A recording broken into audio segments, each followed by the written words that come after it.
Edward Graves, a name as ordinary as his life. He lived in a monotonous world of routine: wake, work, eat, sleep, repeat. But Edward craved more, his escape, history books. He became convinced that within him slumbered a soul of significance waiting to be awakened.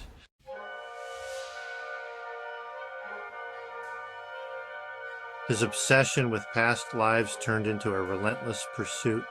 Edward scoured libraries, spent hours online, and dabbled in genealogy. Frustrated, he stumbled upon an ad: unlock your past lives through hypnosis. Could this be the key? He hesitated, but curiosity won. Edward made the call and booked the appointment. Little did he know, he was stepping onto a path that would lead him to the darkest corners of his soul.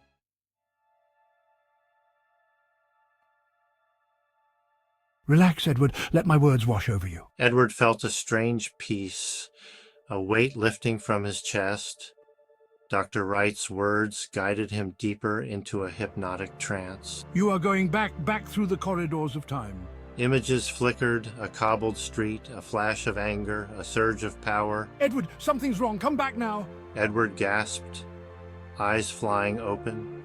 He was back in the office, heart pounding, but something had shifted. The world seemed sharper, colors more vivid, and a strange, unfamiliar feeling lingered in his stomach, a feeling that sent shivers down his spine.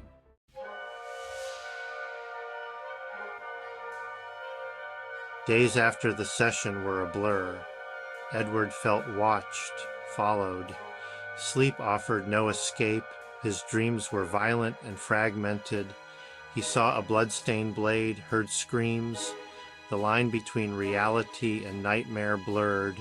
He tried to recall his hypnotic journey, but memories were elusive. The feeling of dread intensified. His reflection seemed different. Was this the hypnosis, or something more sinister? Edward was losing himself, consumed by something he didn't understand.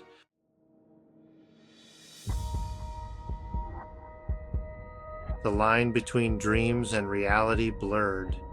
Edward found himself on unfamiliar cobbled streets, gaslight casting an eerie glow. He felt the chill of the London fog, tasted the grime in the air. Faces around him stared with fear and suspicion. He felt an unsettling sense of familiarity, as if he'd walked these streets before. The scent of fear triggered a primal instinct within him. His grip on reality slipped further, boundaries crumbling. Edward tried to cling to sanity, but the pull of the past grew stronger.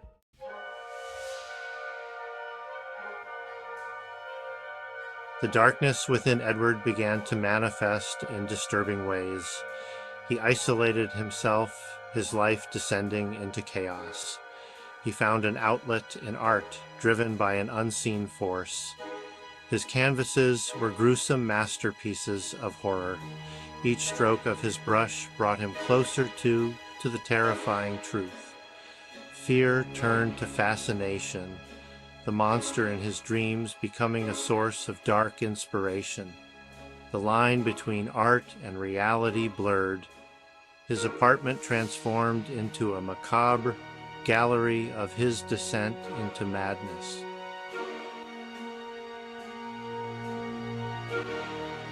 His nightmares became intoxicating glimpses into a past life. He saw himself stalking the fog-choked streets of Whitechapel. He felt a thrill, a terrifying sense of power, as he relived the brutal murders. The whispers in the fog grew louder, urging him to embrace the darkness. He began to hear a name, whispered on the wind: Jack the Ripper. The fog was closing in, and within its depths, Jack the Ripper was about to be reborn.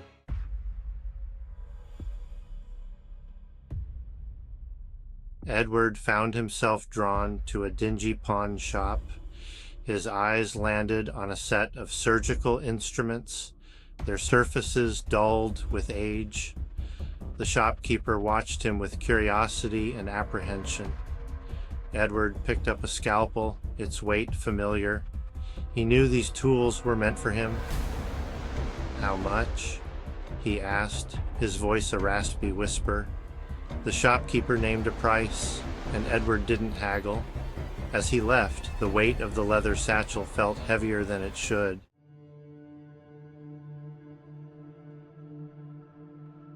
London filled Edward with dread. Every shadow held a hidden threat, every face a potential victim. The fog whispered his name, urging him to claim his victims. He felt a growing rage towards the people around him. His hand gripped the handle of the scalpel he now carried everywhere. The Ripper was back, and this time he was here to stay.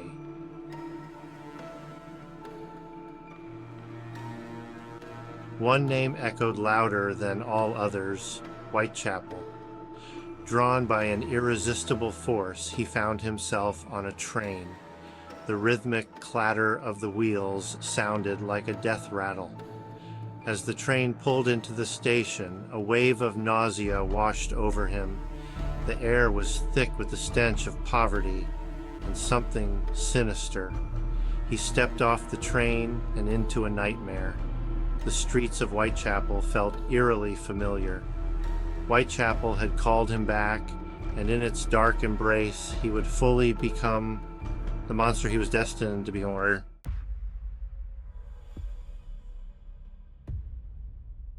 Driven by a compulsion, Edward sought lodging on Hanbury Street. The building stood hunched and brooding, its windows like vacant eyes. The air inside was thick with dampness and decay. The landlady eyed him with suspicion as she handed him a key. "Room 29, she croaked. "Don't be causing any trouble." Edward climbed the narrow staircase to the top floor. Room 29 felt strangely familiar, as if he had been here before. He unpacked his belongings, his hand lingering over the leather satchel containing his gruesome tools.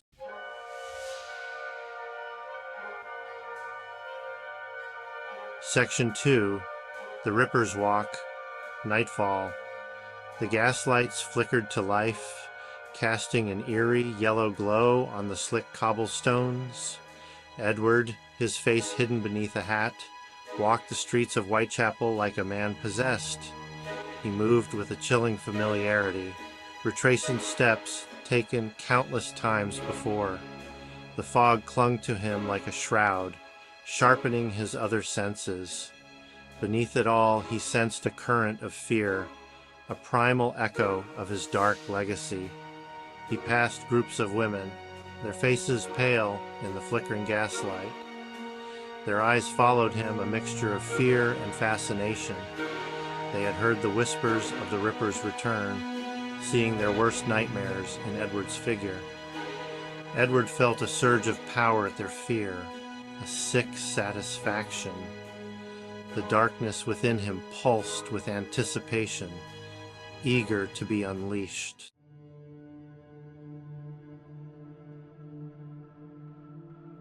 Section 3, Reflection of a Monster. Back in the confines of his rented room, Edward lit a candle, its flickering flame casting grotesque shadows that danced on the walls. He stood before the cracked mirror, the warped glass reflecting a distorted image of the man he had become. Gone was the fear, the uncertainty that had plagued him before. In its place was a cold, calculating resolve, a chilling sense of purpose. He raised his hand, tracing the lines of his face, the high cheekbones, the sharp jawline, the cruel twist of his lips. The reflection mimicked his movements, its eyes, now glowing with a malevolent light, never leaving his. He no longer saw Edward Graves in the mirror, but a monster reborn from the ashes of a past life. Jack the Ripper was back, and he was ready to claim his place in the annals of history. He opened the leather satchel, his fingers trembling with anticipation as he lifted the lid. Inside, nestled in their velvet lining, lay the tools of his gruesome trade. He picked up a scalpel, its blade catching the candlelight, and tested its sharpness with his thumb. The cold metal sent a thrill of excitement through him, a feeling of power that was both intoxicating and terrifying. He was no longer content with merely reliving his past sins. He craved the thrill of the hunt, the ecstasy of the kill.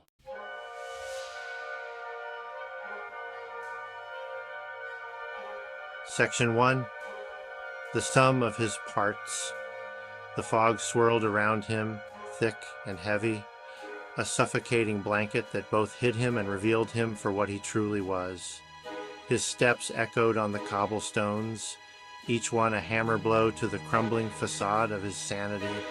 The screams of his victims, once distant whispers, now filled his ears, urging him on, celebrating his return.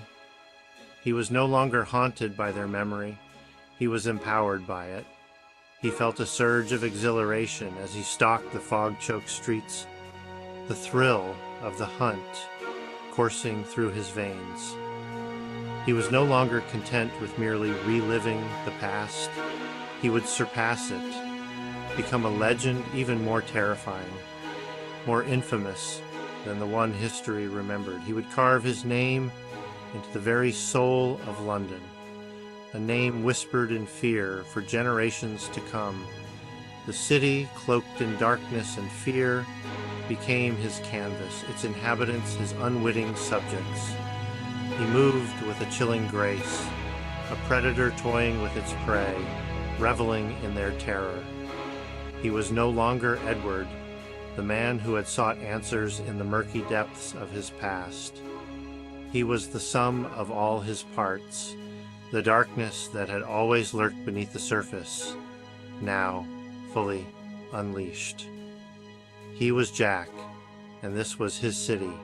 The screams that echoed through the fog-choked streets were a testament to his power, a symphony of fear conducted by a master of terror.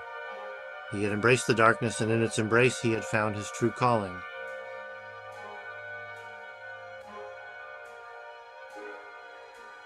Section 2, Never Forgotten.